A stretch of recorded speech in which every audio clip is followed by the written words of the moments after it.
আমাদের আপনার কাছে মূল গুরুত্বপূর্ণ বক্তব্য সেটা হচ্ছে আপনি আপনি আমাদেরকে একটু জানাবেন যে মানে আজ থেকে প্রায় আগস্টের পরে যদি হিসাব করি প্রায় ৭-৮ মাস সময় পার হলো এই কথিত যে বিপ্লবী ফারুকী সরকার, এই যে এই ফারুকী সরকারের আপনার মানে সময় হয় নাই। গত সপ্তাহে ওরা যেটা বলেছিল যে যারা অন্তত খালাসপ্রাপ্ত তাদেরকে ছাড়া হবে। ছাড়তে হবে সবাইকে, আমাদের দাবি এটা, এবং ইনশাআল্লাহ এটা মানতেই হবে। কারণ শেখ হাসিনার এই বিচার আমরা মানি না। কিন্তু যাদেরকে ছাড়ার কথা বলা হলো, ১ম এ বলল তাদের অ্যা ইয়ে পিপি নিয়োগ হয় নাই। পিপি নিয়োগ দেওয়ার পরে পিপি রায় পড়ার সময় পায় নাই। নানানভাবে তালবাহানা করে এরপরে সবশেষ আপনার আলিয়া মাদ্রাসার এখানকার যেই অস্থায়ী যে বিচারালয় ছিল সেটাকেও আপনার পুড়িয়ে দেওয়া হলো। সেটা নিয়ে আরেকটু সময় কাটানো হলো। সবশেষ তাদের হাতে তো এই গত সপ্তাহে, অর্থাৎ এই সবশেষ যারা বের হলো সেখানেও তো তাদের সুযোগ ছিল। মানে এই অন্তত এই ১৭৭ জন বের হতে সমস্যাটা কি ছিল ভাই? মানে ২৭৮ জন?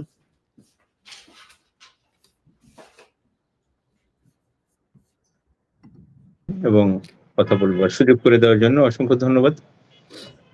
আপনার মাধ্যমে যারা শুনছেন তাদেরকে ধন্যবাদ। আমি ইলিয়াস ভাই আপনার কথাটা বলার আগে একটু মানে এই বিষয়টা নিয়ে কাজ করার কারণে দুঃখবোধ থেকে যেটা বলছি। সিরাজ ভাইকে শুনছিলাম জেলখানায়, আমি জানি না ওনার সাথে আমার দেখা হয়েছিল কিনা, ২০১৫ এবং ২০২০-এ দুবার, আমার সব মিলে প্রায় ৮ মাস। সৌভাগ্যই বলি এই সরকারের অধীনে যারা জেল খেটেছেন, অন্তত তারা একটা জিনিস নিশ্চিত যে তারা অন্যায় করেননি বলে, মাথা নত করেননি বলে তাদেরকে জেলে যেতে হয়েছে। তা আমার সৌভাগ্য হয়েছিল ২০১৫ এবং ২০১৮-20-এ দুবার জেলে যাওয়ার। আমি যেটা বলছিলাম সেটা হচ্ছে যে একটি কথা আমরা শুরু থেকে বারবার বলছিলাম, এই সরকার পতিত সরকারের পরে এই সরকার যখন আসলো, আমরা সেখানে বলছিলাম যে যেহেতু হাইকোর্টে একটি রিট করা হইল এবং ব্যাপক শুনানির পরে মহামান্য হাইকোর্ট এই বিষয়টা আস্থায় আনলেন, বিশ্বাসে আনলেন যে ওখানে একটি একপেশে তদন্ত হয়েছে, একটি একপেশে মন গড়া একটি আদিষ্ট হয়ে তারা যে চার্জশিটটা দাখিল করলেন, সেই চার্জশিটের ভিত্তিতে ভুয়া সাক্ষী দিয়ে একটি জুডিশিয়াল জাজমেন্ট দেওয়া হলো, আসলে এর মাধ্যমে কিছু লোককে হত্যা করা হলো।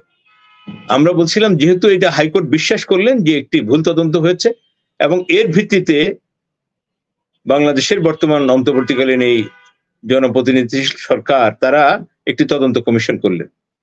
তাদের এই তদন্ত কমিশন করার মাধ্যমে এটা প্রমাণ হইল যে তদন্ত সঠিক হয়নি বলে নতুন করে তদন্তের প্রয়োজনীয়তা আছে এবং ওনারা সেই তদন্ত কমিশন করে দিলেন। সঙ্গত কারণেই আমাদের প্রশ্ন ছিল, যেহেতু নতুন করে তদন্ত হচ্ছে, এই তদন্তের মাধ্যমে পুরনো তদন্তটি ভুল প্রমাণিত এবং ওই তদন্তের উপর ভিত্তি করে যত রায় হয়েছে, আদেশ হয়েছে, সবই ভুল। সেখানে প্রত্যেকটা মানুষ যার খুনের অভিযোগে মৃত্যুদণ্ড হয়েছে অথবা যাবজ্জীবন হয়েছে অথবা বিভিন্ন মেয়াদে কারাদণ্ড হয়েছে, একইভাবে যিনি খালাস পেয়েছেন সবাই কিন্তু 17 বছর জেল খাটলেন, সবাই 17 বছর জেল খাটলেন। তার মানে কি, অনিয়ম অবিচারের মানে একেবারে শ্রেষ্ঠ উদাহরণ। যার ফাঁসি হয়েছে সে জেলে আছে, হ্যাঁ, তারটা হাইকোর্টে কনফার্মেশনের বিষয় আছে, অ্যাপিলেট ডিভিশনে অ্যাফার্ম হওয়ার বিষয় আছে, কিন্তু যিনি খালাস পেলেন, এবং আপনি শুনে অবাক হবেন, আমাদের যখন হত্যা মামলার চার্জশিট দেওয়া হয় তখন সেখানে একটি কথা বলা ছিল যে এই মামলার সাথে বিস্ফোরক মামলার একটি চার্জশিট হবে, সেখানে 30 জনকে অভিযুক্ত করা হয়েছে, একদম 30 শব্দটি লেখা আছে, 30 শব্দটি লেখা আছে যে এই 30 জনের ব্যাপারে অভিযোগ দেওয়া হবে যারা বিস্ফোরক ফুটিয়েছিলেন বা বিস্ফোরকের অভিযোগে তারা অভিযুক্ত।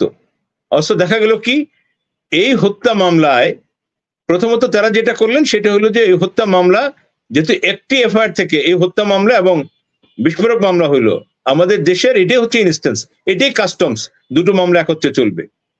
একজন সাক্ষী যখন একটি মামলা সাক্ষী দেবে, এই সেম সাক্ষী ওই মামলাটাও আবার যোগ হয়ে যাবে, তাকে নতুন করে সাক্ষী দিতে হবে না। সকল বাংলাদেশের বড় বড় মামলাগুলোতে এটা হয়েছে, কিন্তু তা ওনারা করলেন না, দুটো মামলাকে আলাদা করলেন। কি করলেন? হত্যা মামলা রায় দিয়ে যারা এখানে খালাসপ্রাপ্ত হইল তাদেরকে আবার ওই সেই বিস্ফোরক মামলা যেখানে ওয়াদা ছিল, লিখিত ওয়াদা, সিএসএ চার্জশিটে পুরোপুরি বলা ছিল যে 30 জনকে অভিযুক্ত করা হবে, সেখানে সকল খালাসপ্রাপ্ত আসামিদেরকে, আমার জানা মতে যদি ভুল না হয় অঙ্কটা 272 জন খালাস পেয়েছিলেন ট্রায়াল কোর্টে, সবাইকে ওখানে অ্যাড করে দিলেন। তার মানে যারা বিভিন্ন দণ্ড পেল তারা যেমন আটকে গেল, এবং এই দণ্ডের মেয়াদ যাদের শেষ হয়ে যাচ্ছিল তাদেরকে আবার বিস্ফোরক মামলায় নিয়ে আসা হয়েছিল। তার মানে এন্টার যে 824 সেখান থেকে 850 জন আসামি হইলো, এই 850 জন আসামিকে সবাইকে বিস্ফোরক মামলায় নিয়ে আসা হইল।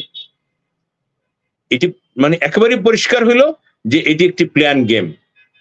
এই বিডিআরকে ধ্বংস করে দেওয়ার জন্য এই নিরীহ বিডিআর সদস্যদেরকে এভাবে আটকে রাখা হলো। বলছিলাম যে তদন্ত কমিশন যখন হয়েছে, যখন নতুন করে তদন্ত চলছে, সঙ্গত কারণে পুরনো যারা ওই ভুল তদন্তের মাধ্যমে, ভুল রায়ের মাধ্যমে ভেতরে ছিলেন তাদেরকে ছেড়ে দেওয়ার কথা। এইটি আইনের বিধান, দুনিয়া জুড়ে এটাই আছে। কিন্তু সেখানে আমাদের এখন পর্যন্ত যারা খালাস পেয়েছেন, যারা শুধু জজ কোর্টে খালাস পেয়েছেন, হাইকোর্টে এবং অন্য জায়গায় এই খালাসগুলির ব্যাপারে কোনো প্রশ্ন ওঠে নেই, এই ধরনের 178 জনকে ছাড়া হইল। এর মধ্যে প্রায় 90 জনের মতো আছেন যাদের ব্যাপারে কোনো প্রশ্ন নেই, তারা এখনো ভেতরে আছেন। এরপরে যারা বিভিন্ন মেয়াদে দণ্ড হইল, যাদের সার্ভ আউট হয়ে গেল, সেই অঙ্কটা যেমন এখনো রয়ে গেছে, একইভাবে যারা হাইকোর্ট থেকে খালাস পেলেন সেই অংশটা এখনো ভেতরে রয়েছে। মানে বিচারের নামে যে নির্মমতা এখনো চলছে।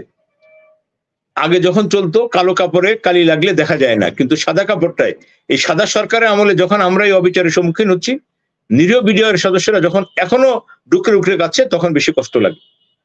এই জন্য বলছিলাম যে গত তারিখে আমরা আশা করছি গত ধার্য তারিখে 178 জনকে কিছুটা হলো ছেড়ে দিয়ে কিছুটা হলো পাপমোচন হয়েছে।